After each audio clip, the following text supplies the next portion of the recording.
Oh yeah, Chapter 5 released. Guess I should get to building that since I've already finished Chapter 4. Okay, let's start by addressing the elephant in the room. I know I procrastinated making this video. I'm not gonna deny it. There's no excuse. I'm just a lazy son of a bitch. So, let's explain how the whole thing works, because I didn't make a time-lapse, because I was stupid this time. So, I decided, instead of just making it a straight, quick, easy shot to the fountain, to throw a little hindrance in the way, you could say, in the form of a titan that you have to fight. First, there's the tower climb section, and before that, there's the knight animation thing. The knight is made of two separate armor stand models, one for when it's moving and one for when it's not. Pretty much it. There for the knight, there's not really, we don't see them after that, they just disappear.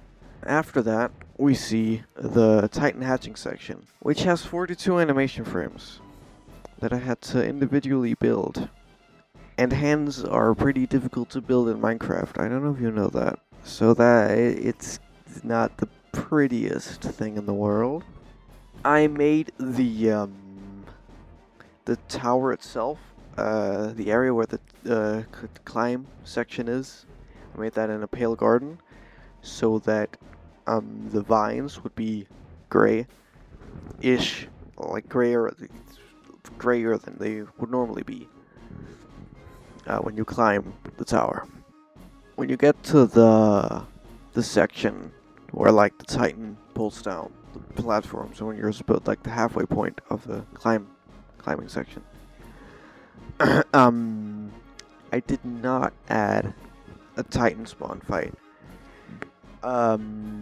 First off, because there's no room to fight them in the area where they are, and second, because I feel like it would be a bit redundant. Because Titan fight would just be like, it's like a tutorial in game, but like the way I've done it, there's not really a need for a tutorial on how to fight them. On the second half of the climb, there should be some enemies in game. There are not any here. Mostly because I didn't have time to add them, but also I couldn't be bothered. I'm gonna be honest. I genuinely could not care less. At the top of the at the top of the tower, we have a Susie armor stand model, which has a light, which is like, some symbolic shit of like Susie being the light that lights the way, or like the hope, whatever. Who cares? Who she's like throws you up to where you fight the Titan. Speaking of the Titan, you may have noticed that it's not really animated, like at all. That's because the size of the Titan is just too much for. It takes 8 clone commands for one frame. I feel like having that constantly running would be just. It would probably take up a lot of processing power. I don't know how commands work, but like, I assume that's how it works. So, the fight itself. Start by getting some sword, some armor, and some food for you to heal.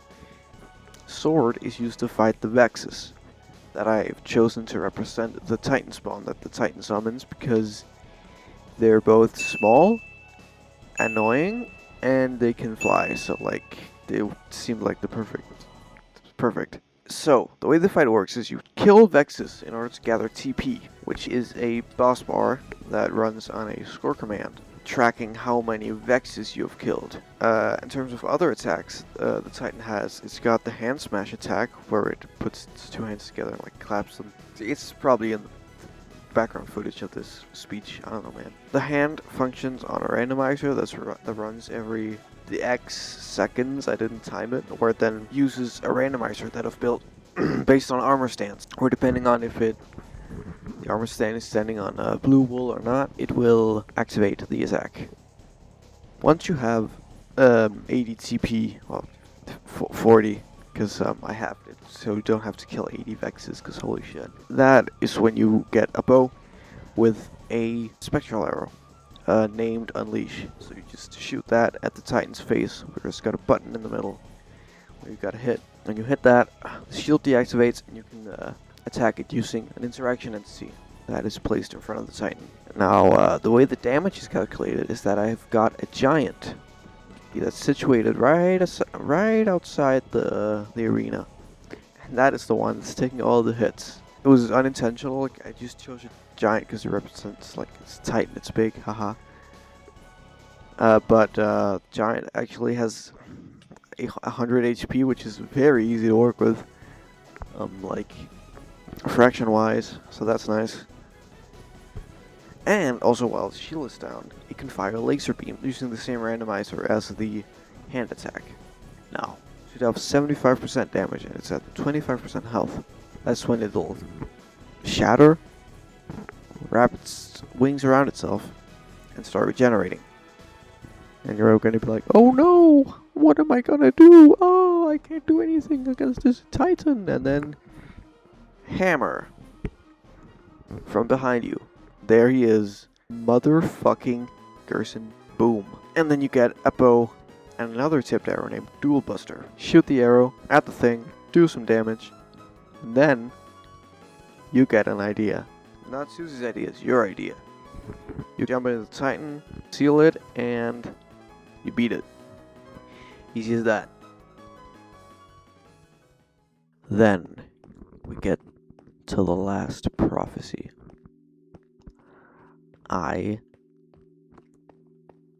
might have been a little funny when it comes to the last prophecy. Because instead of actually writing anything, I just made it shatter right before you can actually read what it says. I think that's funny. Then you seal the fountain,